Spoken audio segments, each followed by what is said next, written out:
예, 오늘도 말씀 시작하겠습니다. 지난 시간에 한국교회 이대로는 안 된다 첫 번째 시간 했고, 오늘 이제 두 번째 시간을 맡도록 할 겁니다. 오늘 두 번째 시간에는 주로 이 한국교회 안에 하나님이 원하시지 않는 구약 시대하고 똑같은 상황이 벌어지고 있는데, 에스겔 8장 5절에 나오는 대로 그 분노의 우상 네 가지가 있다. 바알과 아세라 그리고 맘몬인데요. 이게 교회 성장 운동이다 라고 하는 그런 내용을 주로 펼쳐 볼 생각입니다. 아주 굉장히 중요한 내용이고 잘 들어두시면 좋을 것 같습니다. 지난 시간 주요 내용을 좀 잠시 돌아보겠습니다. 아버지의 뜻대로 안 된 게 있습니다. 아버지의 뜻대로 안 되면 선지자를 하고 권능을 행하고 귀신을 쫓아내도 안 된다고 되어 있습니다. 백약이 무효입니다. 여러분 뉴스를 들어보십시오. 백약이 무효예요. 백약이 무효. 왜 그런 줄 아세요? 교회 때문에 그래요. 목사와 성도들 때문에 그렇습니다. 이 빛과 소금이 없어요. 그러니까 이 더운 여름에 소금기 없는 생선을 생각해 보세요. 펄떡펄떡 뛰는 거를 바로 잡아서 하루가 보관이 되겠습니까?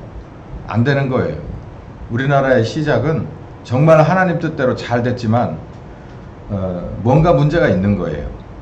그게 첫 번째, 구원론이 왜곡됐다. 믿음으로 구원받는다라고 하는 것은 불변의 아주 진리입니다.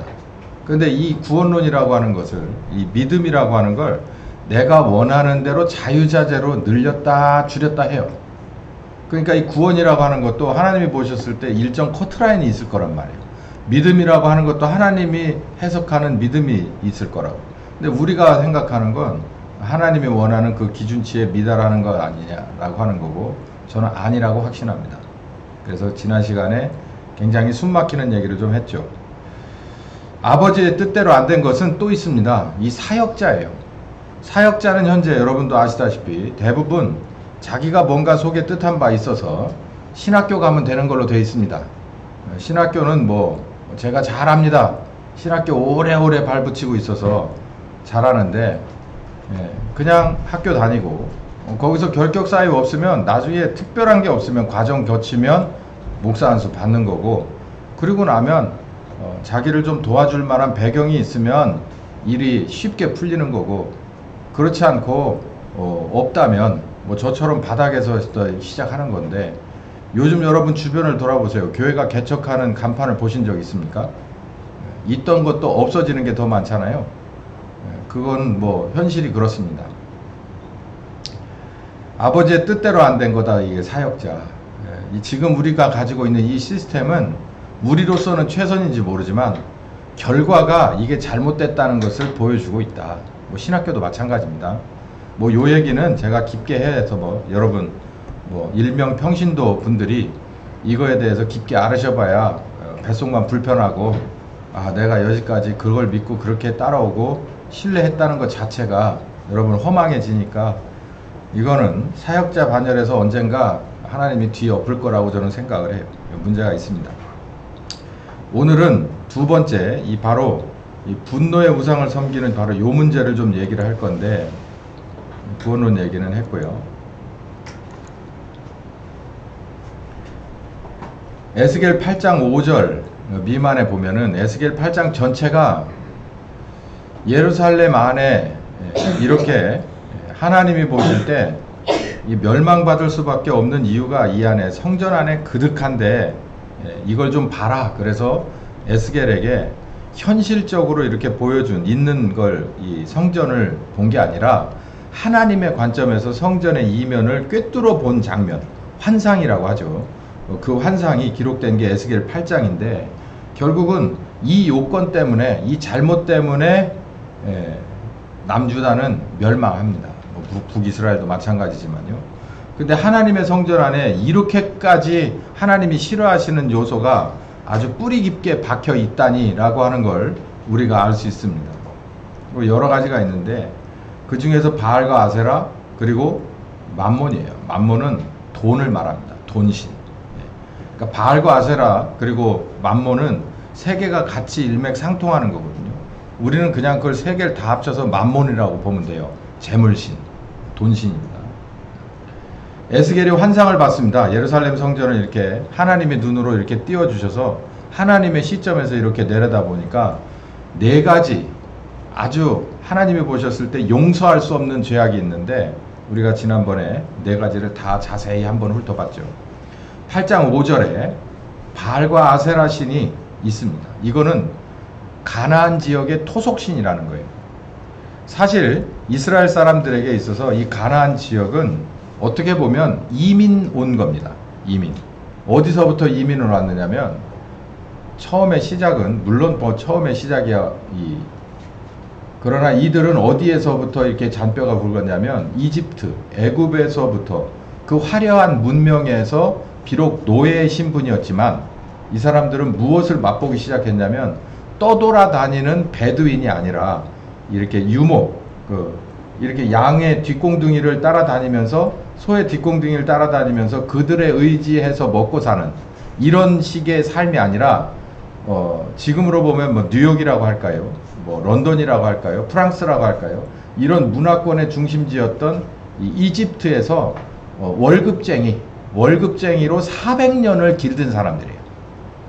그럼 그 당시는 뭐 지금도 마찬가지지만 그 당시는 아주 이 종교 그리고 정치가 하나였던 시대이기 때문에 그 애굽에서는 그들이 살고자 한다면 애굽의 신을 섬겨야만 하는 겁니다. 그게 법이에요. 그러던 사람들이 하나님의 뜻에 의해서 광야로 나와서 40년 동안, 400년 동안 있던 것을 40년 동안 때를 씻어냈어요. 그래서 애굽에서 섬기던 신을 이제는 광야에서 누구를 섬기느냐면은 여호와 하나님을 섬기는 사람으로 바뀌었습니다. 그래서 광야는 척박한 땅이었는데 정말 구름 기둥이 없이는 이렇게 해를 가릴 수가 없는 데고, 그리고 광야에서 아침에 만나가 없이는 농사를 지을 수가 없는 데예요. 그렇기 때문에 하나님이 정말 의식주를 다 책임지고 내가 너희의 하나님인 것을 증명하고 가르치고 경험했던 40년의 엑기스 같은 시간이 있고, 그리고 나서 어디로? 이 가나안 땅으로 정복작전을 펼쳐서 나라를 만들어 주신 거예요. 근데 이 사람들이 처음에 들어올 때부터 문제가 있었어요. 애초부터 문제가 있었던 게 바로 이겁니다. 가나안이라고 하는 지역에 들어와서 우리가 옛날 400년 전 선조들이 살았던 것처럼 이제 여기다가 깊게 말뚝을 받고 여기서 동서남북 거주하게 된다면 여기에 신을 섬기는 것이 마땅하지 않느냐라고 하는 거를 다시 한번 생각해냈어요. 그래서 여기 보면 바알과 아세라라는 얘기는요, 그 지역에 가면 그 지역 신을 섬겨야 된다는 거예요. 여러분 이거 어떻게 생각하십니까? 우리가 그리스도인인데요, 그리스도인이라고 하는 그리스도는 전 우주적인 겁니다. 왜냐하면 하나님은 이 세상을 다 만드신 거잖아요. 그러니까 우리가 어디로 가든지 이걸 바꿔야 됩니까? 우리들의 신앙을 바꾸면 되겠어요? 이거를 내가 예를 들어서 저 남미 끄트머리에 갔어요. 그러니까 이걸 바꿔야 됩니까? 아니면 저기 북극의 초입에 갔습니다. 바꿔야 됩니까? 물론 그들의 먹고 사는 문제는 지금 우리들과는 환연히 다르겠지만, 그렇지만 우리들의 신앙을 바꾼다는 건 말이 안 되는 거예요. 근데 이 사람들은 자기네들에게 이제는 여기가 너희들의 기업이고 여기서 이제는 니네 영원히 살 땅이야, 이게 바로 하나님이 너희에게 주고자 한 최종 정착지다 라고 했는데, 그 땅에 들어가서 뭐를 자꾸 흘낌흘김 쳐다보냐면 자기네들이 몰아냈던 바알신을 섬기던 사람들, 아세라신을 섬기던 원주민들이 아직도 믿는 그 신을 끼웃끼웃한다 이 말이에요. 그러다 결국은 어디까지 가져다 세워놨냐면 찌웃찌웃하는 게 아니라 그 신을요, 하나님을 섬기는 성전 안에다가 콱 박았단 말이에요. 여기서 보면 이 투기의 우상, 제단문 어기 북편에 있는 투기의 우상은요, 이게 정말 그 자리에 이렇게 바알신이 섬기고 아세라상이 이렇게 딱 세워져서 이런 의미도 있을 수 있습니다. 그러나 더 중요한 건요, 그게 그 성전에 세워졌는 것도 중요하겠지만 그 사람들, 그 성전에 오는 하나님의 자녀라고 하는 율법으로 언약된 사람들의 마음속에 이미 뭐가 있다는 거예요. 내가 이 땅을 밟은 이상 이 땅에서 윤택하게 살려면, 복을 받고 살려면 뭐가 있다는 얘기예요. 이 땅에서 이 땅을 주관하는 신, 바알신, 아세라신을 내가 섬겨야 돼. 이렇게 되는 겁니다. 이게 하나님이 보실 때는 정말 마땅치 않았어요. 이걸 경고도 많이 하시고 그러다가 결국은 이 하나님이 주신 이 땅에 하나님의 사람들이 나라를 세우게끔 축복하셨던 하나님이 이 땅을요, 이 저주하시고 이 나라를 완전히 문을 닫게 해버리는 겁니다. 오죽했으면 그러겠어요. 여러분 가만히 생각을 해보세요. 하나님이 세운 나라예요. 하나님이 애굽에서 끌어내서 광야에서 40년 동안 세탁을 해서 집어넣은 아브라함과 언약된 그 나라입니다. 근데 하나님이 문을 닫게 해버렸어요. 오죽 썩었으면 그렇겠어요? 그 문을, 이건 도대체 이거는 재생 불가능. 그러니까 어떻게 해야 돼? 70년 동안 다시 세탁을 해야 돼. 그러니까 싹 망하게 시켜버렸다는 얘기예요. 이게 대한민국의 교회와 관련이 없다고 할 수 없다는 얘기입니다. 저는 있다고 봐요. 두 번째, 뭐 비슷한 맥락입니다. 두 번째는 장로 70인이라는 거예요. 장로 70인이면 우리로 지금 보면은 국회의원급쯤 됩니다. 국회의원급, 뭐 어떻게 보면 국무위원들이라고 할까요? 이 정도. 여기는 종교와 그리고 정치가 하나 돼 있는 거라 서로 이렇게 떨어져 있지 않기 때문에 이 사람들은 제일 잘난, 가문 제일 잘난 사람들, 이 사람들이 장로 70이네요. 백성의 대표거든요. 백성의 하이클래스입니다. 이 사람들이 무슨 생각을 하느냐면 여기에 우상들도 세워놓고 거기에 경배하기도 하지만 이들의 마음이 어땠냐면, 시작, 그들이 이르기를 여호와께서 우리를 보지 아니하시며 이 땅을 버리셨다라고 했어요. 여러분, 하나님이 이 땅을 버렸습니까? 아니죠. 누가 버렸어요? 이들이 하나님을 버렸죠. 착각하고 있어요. 여러분, 우리 이렇게 생각해야 됩니다. 하나님은 이 땅을 버리지 않아요. 근데 우리가 하나님을 버렸다기보다는 멀리 두고 있는 거 아닌지를 우리는 고민해 봐야 됩니다. 그래서 하나님이 우리에게 더 가까이 오고자 하는 그런 이 하나님의 고륙지책이 여기에서 보면은 70년 동안 이들을 포로로 보내는 거였어요. 우리는 무엇일지 잘 모르겠습니다. 근데 하나님은 이 땅을 버리시지 않았다면 하나님께서도 액션이 나올 거예요. 어떤 액션이든 나올 거예요. 여기 지금 이 백성들의 대표들이 하나님을 버려요. 그래 놓고도 하나님이 우리를 버린 거 아니요? 이렇게 얘기를 하는 거예요. 이게 진짜 말도 안 되는 얘기죠. 세 번째, 이게 담무스를 위한 애곡인데요. 이 담무스라고 하는 것은 신화 속에 있는 건데 아주 지저분한 신입니다. 음양의 신이에요. 그래서 이걸 보면 그 당시에 있는 사람들 빗대서 지금 우리가 보면은 있죠. 성적인 타락은 사실 교회 안팎을 모두 관통했습니다.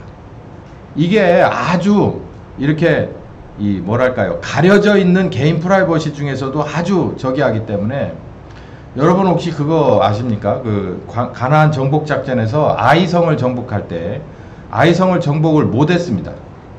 여리고성은 정복을 했지만 아이성은 요만한 성인데 쉽게 그냥 통과해버릴 줄 알았더니 그걸 못했어요. 이유가 뭐냐면 아간이 세 가지를 숨겼습니다. 금덩어리, 그리고 가죽 밍크옷, 그리고 하나가 뭘까요? 은입니다. 은인데요. 은은 성결을 상징하거든요. 정결을 상징하는데요. 그걸 가장 밑바닥에다 깔았다는 거예요. 그게 상징하는 것이 바로 이런 겁니다. 그 은이라고 하는 것을 하나님이 계명에 뭐가 있냐면 네 이웃의 아내를 탐내지 말라고 그랬습니다. 계명에 있어요. 10계명 중에 하나예요. 얼마나 중요하면 그랬겠습니까? 이 문제가. 그런데 이 아간은 그 성결의 문제를 어디에다가 감췄냐면 하나님이 안 보일 만한 자기 텐트 깊은 곳 맨 밑바닥에 감췄어요. 여기 그 맨 밑바닥에 감췄던 게 어디에 드러나냐면 에스겔의 환상 속에서 어디에 박혀 있다는 거예요. 온 여인들의 마음 속에 다 박혀 있다는 것을 여기 본 거예요. 이 담무스에 애국하는 이 장면이. 이 대한민국의 교회도 이 문제에서 이게 어렵습니다. 저 이 문제는 뭐 아주 중요한 시점에 이걸 파고 들어가기가 싫은데요. 어쨌든 이거는 각자들이 한번 고민해 볼 일이고요. 주변에서 우리가 훤히 다 아는 일입니다. 다음 마지막은 애굽을 바라보는 사람들이에요. 어디에? 여기 보면 제단 사이에서 25인은요 제사장들입니다. 스텝들. 제단에서 이 수종들은 스텝들을 말하는데 그 스텝들 25인이 어디를 바라보냐면 하나님의 성전은 등지고 어디를 바라보냐면 자기네들이 나왔던 애굽을 바라보고 있다는 거예요. 총체적으로 재생 불가능. 성전 안에서 핵심 인물들, 그리고 백성의 핵심 인물들, 그리고 안악내들까지 모두가 다 하나님이 보실 때 이거는 도대체 재생 불가능인 거예요. 여러분, 이게 이스라엘이 결국은 이 멸망을 해서 70년 동안 종살이에 이제 들어가게 되는 건데, 이게 지금 한국교회와 이 관련이 있다고 저는 보는 겁니다. 자, 한번 보십시다. 지난 시간에 제가 이 얘기를 했죠. 하나님의 뜻대로 안 된 것 중에서 사역자가 있다. 이 사역자에 대한 얘기를 제가 이 모두에서 짧게 끝냈는데요. 여러분 한번 잘 들어보세요. 교인이 중요하긴 한데요. 교회는 현실적으로 목회자가 굉장히 큰 짐을 지고 많은 중대한 결정을 하고, 그리고 신학적인 걸 재해석해서 성경을 여러분 먹기 좋게 만들어주는 일을 하는 게 큰 짐을 목회자가 지고 있는 게 사실입니다. 그리고 또 한국교회 성도들은 전 세계 어떤 교회의 성도들보다도 목회자에 대한 무한 신뢰가 거의 100%예요. 그러니까 목사가 이거를 여기다가 뭘 타서 여기다가 주고 이게 생명수입니다라고 줘도 그냥 이 안에 뭐가 들었을까를 고민 안 하고 냄새도 안 맡아보고 그냥 벌컥벌컥 마시는 거예요. 이런 일이라고.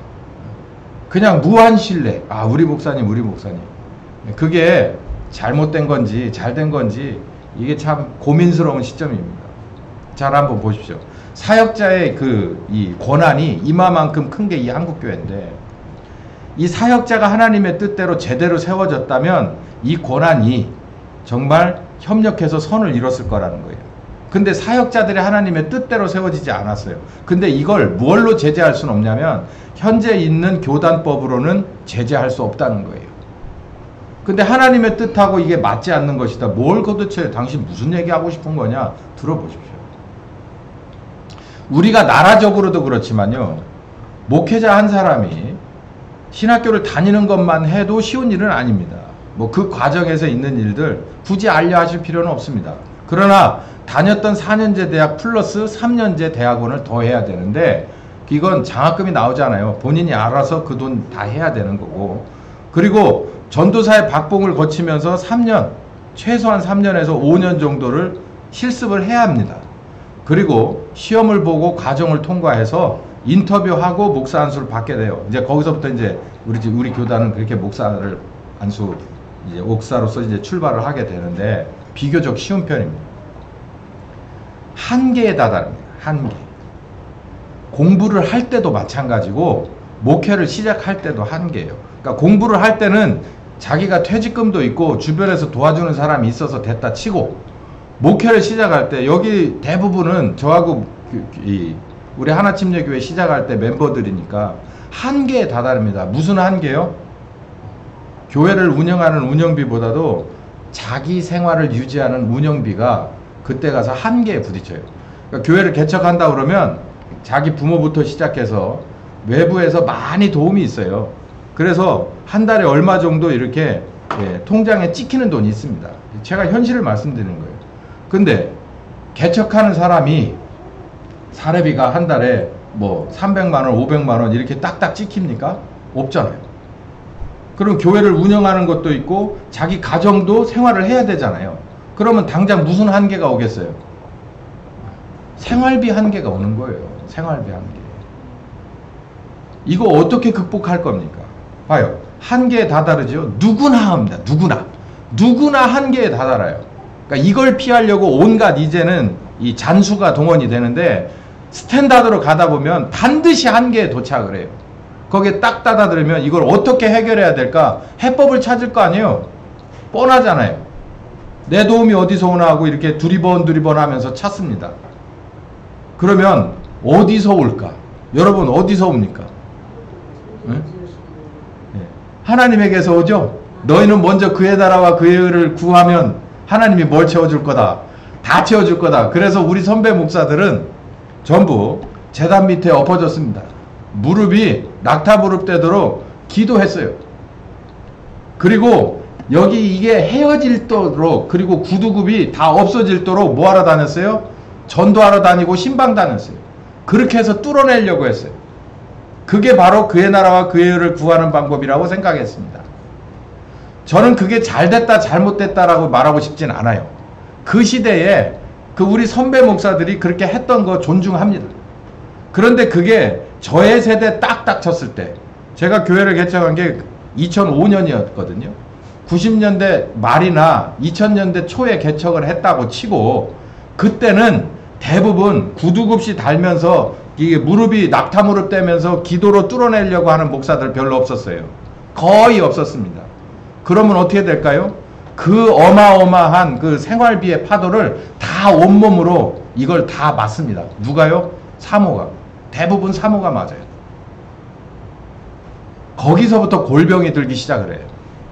목회자 사모가 골병이 들기 시작을 해요.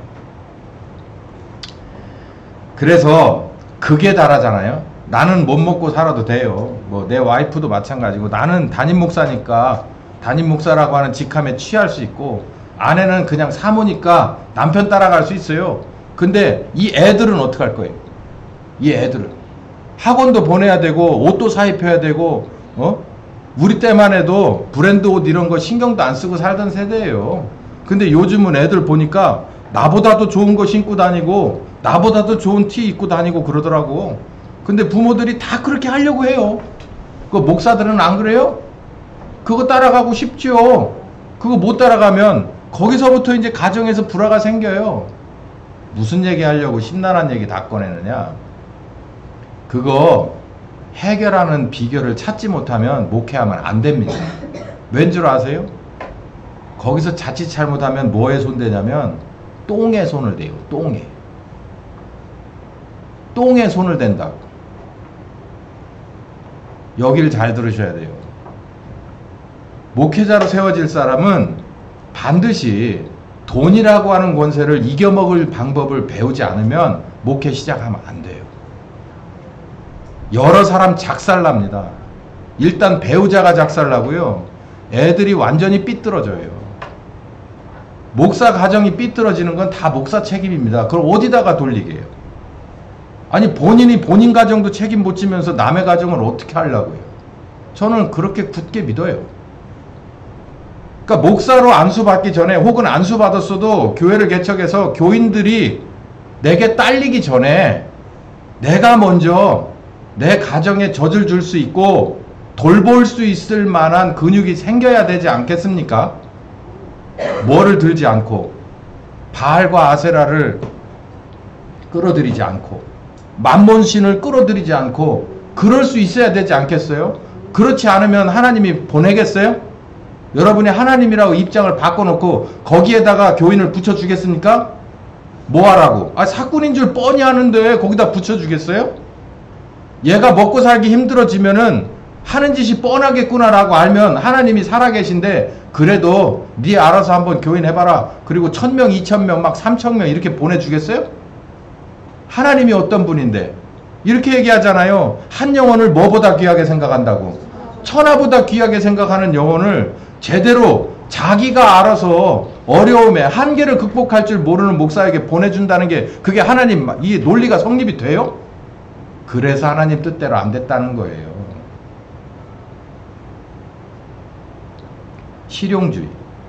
실용주의를 제가 이렇게 풀어서 설명을 해요. 꽝 잡는 게 매다. 이게 실용주의예요. 그러니까 결과만 중요하면 돼요. 내가 이 상황을 극복할 수만 있으면 뭐든지 다 재해석할 수 있다. 목사가 자기 생활비 문제를 해결할 수 있는 방법은 아주 간단합니다. 성도의 숫자가 늘어나는 거예요. 그것도 어떤 성도의 숫자? 헌금 많이 하는 성도의 숫자가 늘어나는 거예요. 그러려면 두 가지를 하면 됩니다. 아무나 와도 좋소. 교회 문을 상시 개방, 그리고 교회 문턱에 이 턱을 1cm도 없이 내리는 거야. 오히려 더 내리고 내려서 그냥 아무나 들어올 수 있게 만들어. 그래서 그냥 어쩌다 보니까 교회 안에 들어와 있을 게 만들어서 많은 사람 끌어앉혀 놓고, 그리고 나서 이 사람들 주머니를 열게끔 만드는 방법이에요. 너무 목사님 살벌한 얘기 하시는데 진짜예요. 그렇지 않으면 꽁보리밥 먹어야 되고, 애들 비메이커 신겨야 되고, 입혀야 되고, 머리 한번 미용실 가서 못 잘라줘요. 감당 가능해? 아니 진짜 톡 까놓고 얘기해 보자고요. 이거 극복할 수 있어요? 할 수 있으면 해야 돼요. 할 수 있는 방법을 알면 해야 돼요. 저는 그 방법을 어디서 배웠냐면, 두부를 팔면서 배웠는데, 두부를 팔으란 얘기가 아니에요. 다들 목사들은 가서 저 시골 가서 두부 떼다가 더 시골로 들어가서 팔으란 얘기 아닙니다. 전 뭘 배웠냐면, 내가 그의 나라와 그의 일을 구하려고 발버둥을 치면 하나님이 외면하지 않는구나. 네. 다시, 내가 그의 나라와 그의 일을 꼭 붙들고 이것 때문에 살려고 작정하면, 그 믿음이 그리고 그 책임감이 있으면 하나님이 외면하지 않는구나. 이 경험이 있어요. 바닥에서 뛰다 보니까 그 경험이 있어요. 네가 그의 나라와 그의 의를 구하라. 그러면 이 모든 것이 너에게 필요한 줄 다 알고, 너는 한날의 괴로움으로 족하고 내일 계획은 내가 짜마. 이 말씀이 최소한 목회자에게는 확실하게 이루어져 있어야만 합니다. 이 말씀 자체로. 그게 어떤 식으로 펼칠지는 모르지만 이 말씀이 내 말씀이 되어 있어야 돼요. 그게 안 되면 아버지 뜻대로 안 됐다라고 말하는 거예요. 최소한 교회마다 목사라도 그게 돼 있어야 돼요. 이렇게 생각하면 안 됩니다. 내게 도움되면 그게 하나님의 뜻이야. 이게 한국교회를 망친 거예요. 된장을 손에 들어야 되는데 이상한 걸 손에 들고도 내게 도움되면 그게 하나님의 뜻이야. 이거 독극물이에요. 독극물. 입에서는 달지 몰라도 속에 들어가면 사람을 죽입니다. 이 말씀으로 대드릴게요. 잘 보세요. 제 얘기가 그냥 하는 소리가 아니에요. 한계에 다다릅니다. 반드시 목사뿐만 아니라 여러분도요, 한계에 다다릅니다. 내가 그리스도인으로 살려면 뭐에 한계를 딱 부딪히냐면 바로 이 세상의 것에 한계에 부딪힙니다. 이게 정욕이라는 단어를 욕심으로 바꿉시다. 육신의 욕심. 그리고 안목은 보이는 거예요. 그러니까 육신은 이렇게 손에 쥘 수 있는 거고, 이거는 이렇게 손에 쥘 수는 없으나 저걸 보면 내가 정말 갖고 싶어 하는 이거예요. 안목의 욕심. 그리고 자랑 못하면 살 수 없는 세상입니다. 이 대한민국. 여러분 아시다시피 이 계룡에도 쓸데없이 많은, 교회만큼 많은 게 하나 생겼어요. 그 업종이 뭐게요?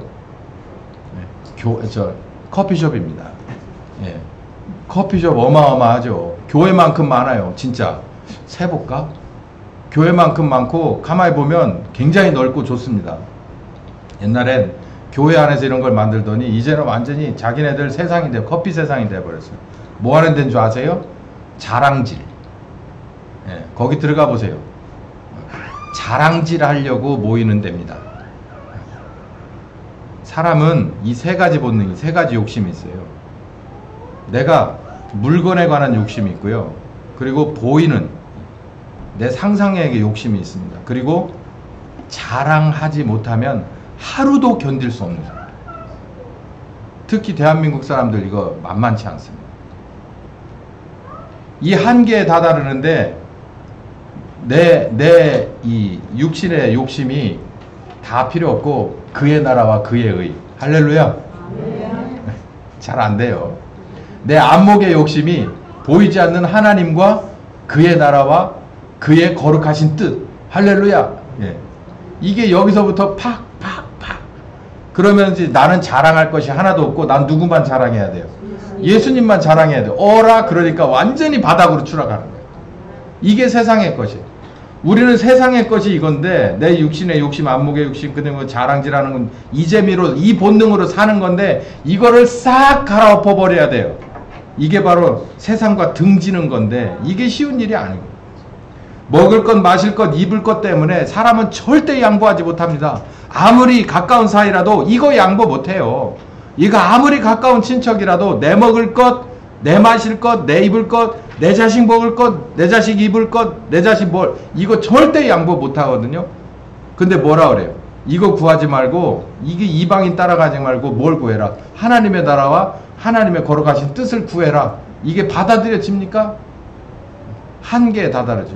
처음에는 은혜 받을 때 하겠습니다 하고 막 따라가다가 이 벽에 딱 부딪히게 돼 있어요. 예수님은 극복하셨죠. 마태복음 4장 1절부터 보면 예수님이 세 가지 시험을 넘어선 걸 볼 수 있습니다. 이 세 가지 시험을 특히 목회자들은 이걸 넘어가야 됩니다. 이걸 넘어가지 않으면 안 돼요. 이 세 가지 시험이 있어요. 하나는 떡의 시험입니다.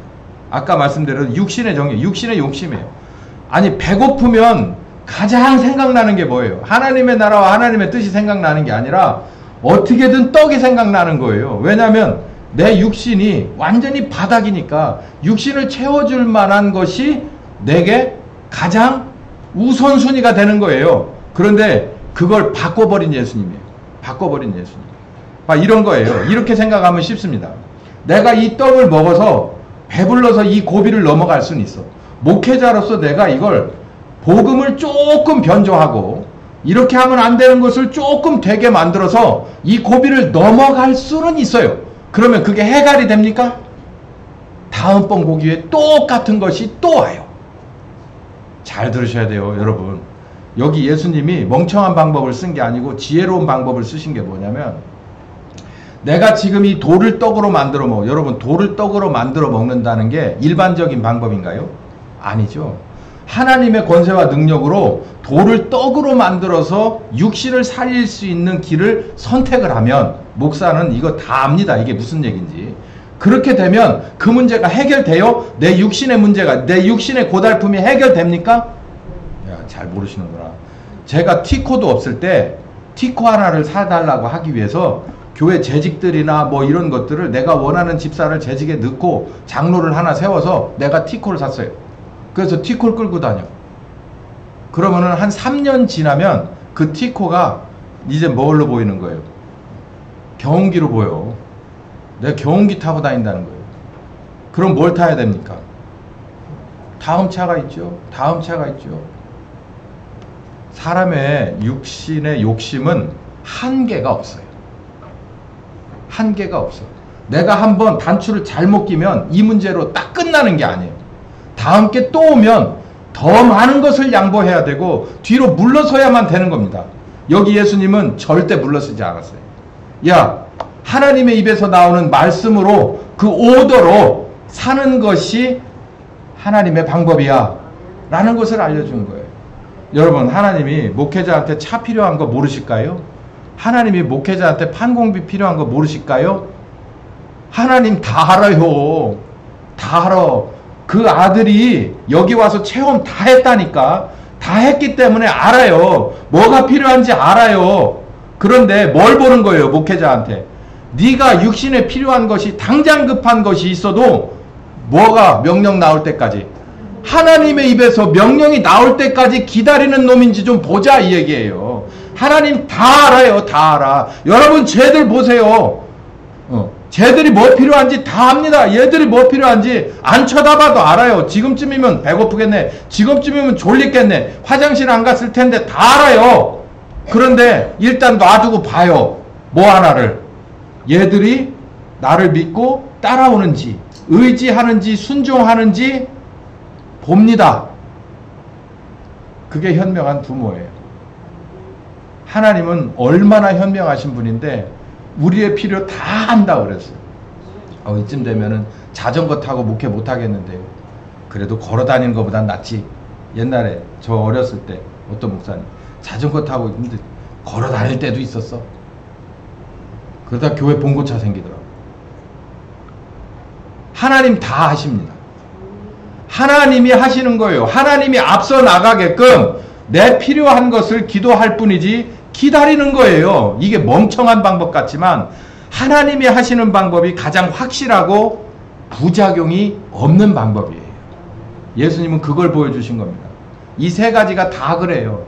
이 세 가지. 성전에서 뛰어내려라. 성전에서 뛰어내리면 말씀에 천사들이 와서 너를 받을 거다라고 하는 말씀은 사실이에요. 그 말씀은 사실이에요. 하나님 그렇게 하실 만한 능력이 있고 그렇게 할 용의가 있습니다. 근데 왜 멜없이 거기서 뛰어내려요? 응? 하나님 가지고 놀자는 거예요? 그 믿음을 시험해 보는 거예요? 하나님과 나 사이의 믿음이 진짜 그런지 한번 봅시다 그러고 뛰어내려요?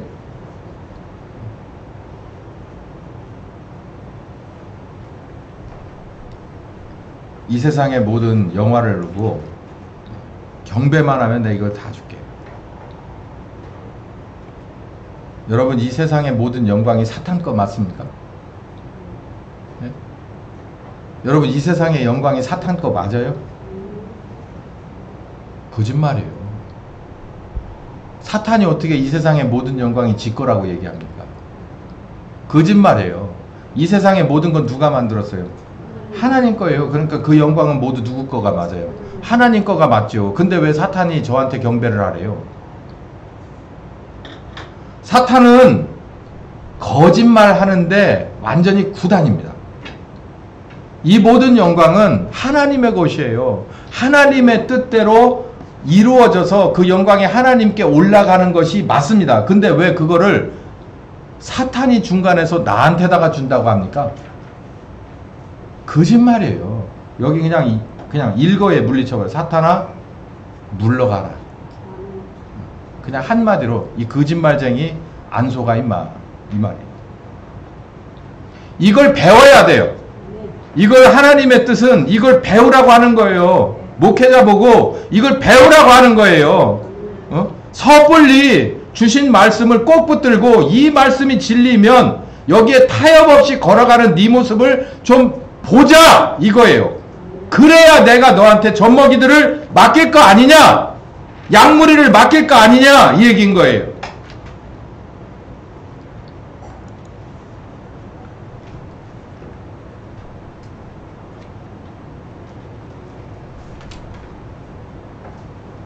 마태복음 6장 31절에서 34절까지 우리가 지금 누차 강조한 말씀이죠. 너희는 먼저 그의 나라와 그의 의를 구하라. 그리하면 이 모든 것을 너희에게 더하시리라. 내일 일을 위하여 염려하지 마라. 내일 일은 내 걱정거리고 너는 오늘의 족하다. 그냥 오늘로서 만족하고 행복해라. 너희가 할 일, 내가 할 일. 너희는 오늘에 집중하고 나는 너의 내일에 집중하고. 할렐루야. 그런데 어떻게 내일 거를, 제가 목회학 시간에 제일 황당했던 게 1년치 설교 계획을 가져오래요. 저 그거 안 냈습니다. 멍청하죠. 그냥 냈으면은 A 맞았을 걸. 그래서 B-인가 받았어요. C 안 준 게 다행이에요. 1년치 설교 계획을 내가 어떻게 짜요? 아, 설교가 내 거요? 내가 내 입으로 하니까 이게 내 거야? 개념 자체가 틀렸어요. 신학교. 그런 걸 요구할 게 아니라 신대원에서는 용접 가르치고, 예? 목수 가르치고 전기 가르쳐야 돼. 어디 나가서 품을 팔더라도 담은 5만원씩이라도 일단 더 받으라고. 농담 반 진담 반입니다. 바울이 이런 얘기를 했네요. 읽어봅시다. 11절부터 시작. 내가 궁핍함으로 말하는 것은 아니다.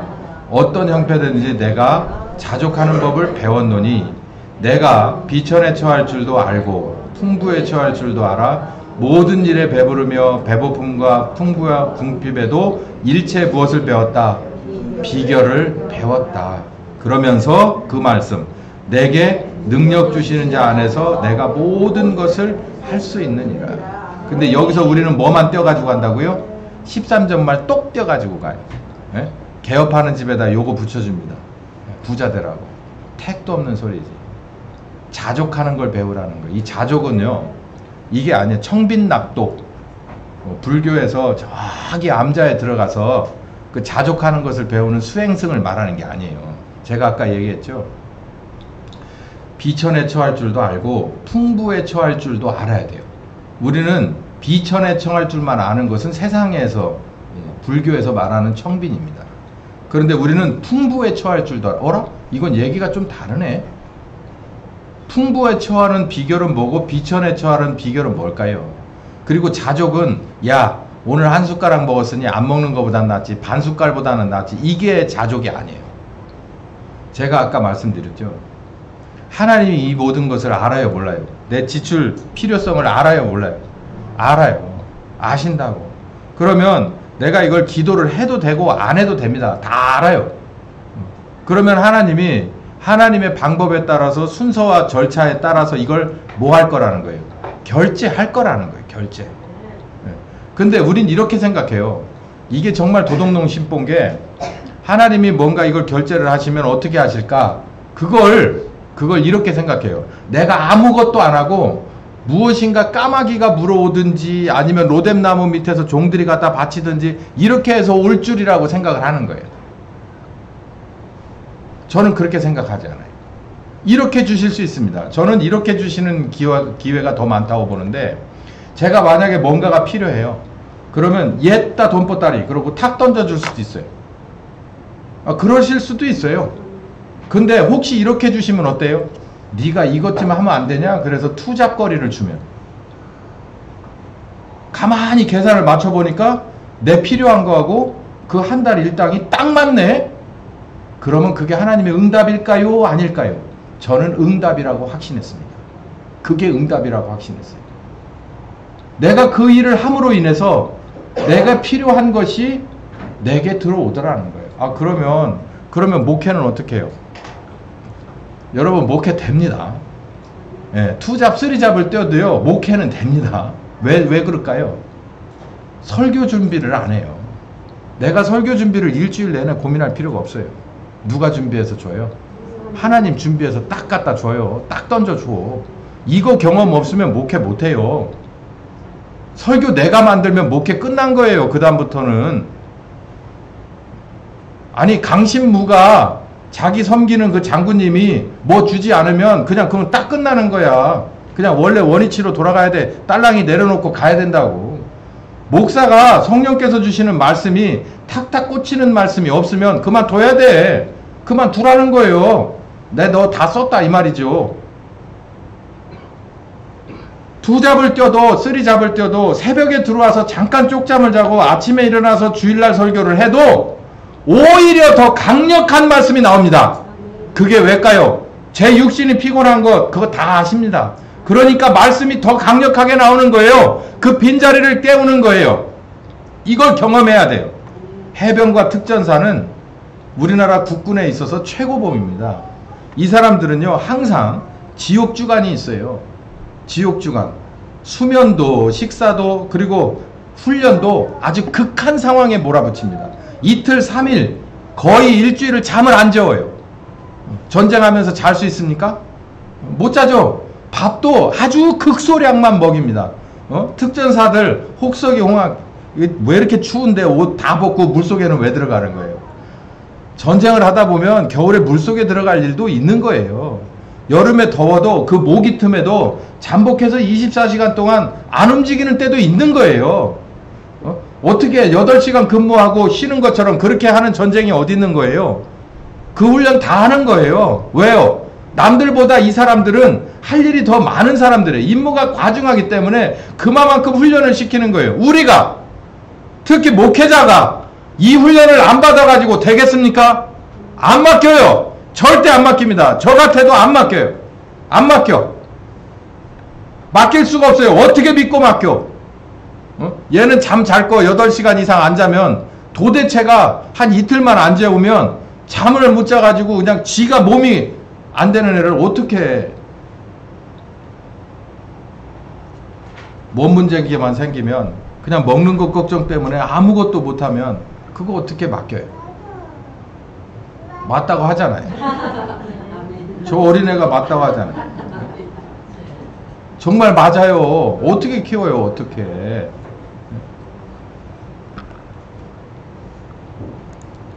대부분의 미필들은 이렇게 하죠. 아론처럼 금송아지를 만듭니다. 금송아지. 제가 이걸 보고 정말 깜짝 놀랐어요. 이걸 다시 읽어보면서 여러분 애굽에서나 금덩어리가 대단하지 광야로 나와서 금덩어리가 뭔 소용이 있대요? 광야로 나와서 금덩어리가 뭔 소용이 있어. 근데 금덩어리 가져와라 그래가지고 가져다가 금송아리 만들어 놓고 이게 애굽에서 너희를 인도하고 앞으로 너희를 인도할 신이라는 거예요. 아니 도대체 금덩어리가 광야에서 무슨 소용이 있습니까? 거기서 필요한 건 한 그릇에 물이고 그리고 한 주먹에 밀이에요. 근데 금덩어리 가져다 놓고 이게 자기의 신이래요. 여러분 우리가 금으로만 삽니까? 이게 육체가 돈으로만 삽니까? 그렇지 않은데 우리는 뭘로만 다 살 것 같아요? 돈 가지면 다 될 것 같아요. 돈 가져 다 될 것 같으면 우리나라의 재벌 총수들은 지금까지 잘 살아 있어야 됩니다. 뭐 병원을 만들기도 했잖아요. 다들 돌아가셨어요. 오히려 그 이건희 회장 같은 경우는 이 평균치보다도 더 밑에요. 70대. 요즘은 백수 하시는 분들도 많은데 이런 실수를 해요. 금덩어리가 나를 살려줄 것이다. 여러분 애초에 버리시기 바랍니다. 네. 한 번쯤 크게 아프신 분들은 아시죠? 여러분이 가진 통장 잔고가 여러분을 구하지 않아요. 특히 우리나라 같은 데서는 통장 잔고 없어도 병원 치료 웬만하면 다 받습니다. 문제는 병원에서 치료하는 약발이 잘 받냐 수술발이 잘 받고 회복이 잘 되냐가 문제죠. 그럼 애초부터 누구한테다 엎드려야 됩니까? 하나님한테 엎드려야지. 근데 여기는 금에게 멍청한 짓이죠. 사울도 그래요. 사울도 하나님이 이스라엘의 초대 왕으로 세웠습니다. 꽤 쓸만했어요. 그런데 여기서 두 가지 실수를 했는데 여기 보면 두 가지 실수가 다 똑같아요. 여기 읽어봅시다. 노란 데만. 사무엘이 길갈로 오지 아니하매 백성이 사울에게서 흩어지는지라. 요거 사울이라고 하지 말고 목사라고 합시다. 사무엘이 그러니까 목사에게서 뭔가 특출난 게 나오질 않자 교인들의 마음이 흔들리기 시작했다. 목사도 마찬가지예요. 교인들이 없으면 목회자와 양의 관계가 없으니까 목사도 의미가 없는 거예요. 이게 뭐 건물이 있다 그래도 목사라고는 불러주지만 실상은 없는 겁니다. 그러면 이 백성들을 휘어잡으려고 사울이 낸 고륙지책이 뭐냐면 사무엘의 제사권을 자기가 가져다가 땡겨다가 제사를 드리면서 백성들의 마음을 사로잡으려고 한 거예요. 그러면 여기 보면 목사들이 가장 눈치를 보는 건 사실 교인들이거든요. 교인들 눈치를 봐야 돼. 왜? 교인들의 마음이 자기에게서 떠나면 문제가 심각해져. 근데 여러분 여기 보면은 누구 눈치를 안 봤다고 혼냅니까? 하나님 눈치 안 봤다고. 너를 세워준 건 백성이 아니고 하나님이요. 근데 하나님 눈치를 안 보고 네가 뭐? 여기 시작. 사울이 가로되 백성은 나에게서 흩어지고 당신은 정한 날에 오지 않으며 블레셋 사람은 믹마스에 모였으므로 내가 보았으므로 부득이하여 번제를 드렸습니다. 당신의 하나님 여호와께 제사하려고 양과 소를 보관했을 뿐입니다. 하나님은 당신을 버렸습니다. 당신이 하나님을 믿지 아니하므로 하나님은 당신을 버렸습니다. 새로운 왕을 세울 겁니다. 목사는 하나님 눈치를 봐야 합니다. 그렇게 원래 구조가 돼 있어요. 하나님 눈치를 봐야 돼. 여러분은 뻔해요. 여러분 양 같아서요. 잘 먹여주고 잘 입혀주고 그러니까 맨날 설교마다 복 얘기를 하는 거예요. 보이지 않는 하나님 나라가 아니라 보이는 하나님 나라 얘기를 하는 거예요. 어디 신도시 생긴다. 어디 뭐 하는데 투자가 좋다. 어떻게 하면 마음이 건강해질 수 있다. 어떻게 하면 자녀들이 복 받는다. 어떻게 하면 부부 시간에 금술이 좋을 수 있다. 뭐 이런 거 세미나 해가지고 각 셀별로 쫙 쪼개가지고 그렇게 해서 부사역자 전문가들 쫙 보내가지고 매일 어떻게 하는지 제가 다 챙기면서 거기만 순회하는 거예요. 그게 대형교회 목회하는 방법입니다. 하나님 눈치를 안 봐요. 하나님의 말씀이 어떻게 내게 오시는지 이 말씀이 이 교회를 당신이 맡긴 양들을 나를 통해서 어디로 끌고 가기를 원하시는지 눈치를 안 봐요. 그러면 목자와 이 하나님하고의 관계가 참 이상스러워지는 관계가 돼요. 하나님이 보내주신 성도라면서 천하보다 소중하게 생각하는 하나님의 자녀라면서 그러면 하나님이 얼마나 저들을 사랑할 텐데 내가 저 사랑하는 저들을 어떻게 해야 할지를 하나님이 나한테 얘기를 안 할까봐 하나님을 불신하는 거예요. 내가 당장 의식주의 문제가 앞에 닥쳤다고 이 문제를 가져다 앞에다가 놓고 이 문제보다 이 목양의 문제를 뒤로 놓으면 하나님은 좋아하지 않습니다. 여러분, 저는 오늘 굉장히 장편 소설과 같은 얘기를 해요. 아주 대하 드라마 얘기를 하는데 한국교회가 어떻게 하다 여기까지 왔는지예요. 하나님의 뜻대로 되지 않은 목회자예요. 하나님의 뜻대로 되는 목회자가 됐으면 아마도 지금과는 상당히 다른 교회들이었을 거고 아마 지금쯤 많은 사람들이 빛과 소금의 역할을 잘 감당했을 것입니다. 결론이에요. 이 문제를 바로잡으려고 하지 않으실까요? 하나님이? 그냥 놔두실까요? 그렇지 않아요. 하나님 자존심 문제입니다. 이건 우리들의 무슨 구원과 구원받지 못함의 문제가 아니라요. 하나님의 악한 영에 대한 자존심 문제예요. 저는 그렇게 봅니다. 하나님 절대 가만 안 있어요. 특히 이 대한민국이라고 하는 나라를 하나님이 받으신 순교의 피와 그 사역자들의 피와 땀으로 세운 나라예요. 이거 절대로 그냥 포기하지 않으십니다. 저는 그걸 믿어요. 여러분, 시국이 복잡하고 시국이 어수선합니다. 숫자로 15%니 25%니도 중요하지만 문제는 우리가 바라볼 수 있는 끈이 다 떨어졌다는 거예요. 우리의 도움은 저 바다 밖에 어디에서 오지 않아요. 우리들 내부에서 뭔가가 일어나서 될 수도 없습니다. 그럼 누구만 바라봐야 할까요? 하나님만 바라봐야 돼요. 하나님의 뜻대로 안 된 것을 봐요. 에스겔이 봤던 그 8장에서 봤던 잘못된 4가지를 발견하고 회개하고 돌이키는 작업을 하면 하나님이 야 이제 내 뜻대로 돼가냐? 그러면 내가 좀 나서 볼까? 이렇게 되는 겁니다. 쉬운 말로 이렇게 되는 거예요. 하나님 오실 길을 만들어야 돼요. 성령님 오실 길을 만들어야 돼요. 저와 여러분이 만듭시다. 주님 감사합니다. 정신 차리기로 작정했습니다. 이 세상에서 지금 이 상황에서 우리를 도울 자는 사람에게 있지 않습니다.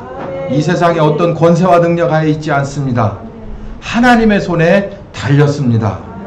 우리의 부족한 것을 다시 한번 자각하고 회개하며 고쳐가며 헌신하며 성령님 오시기를 기다립니다.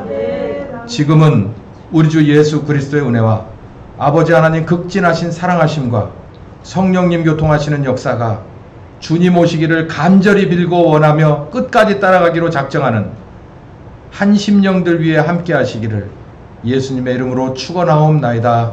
아멘.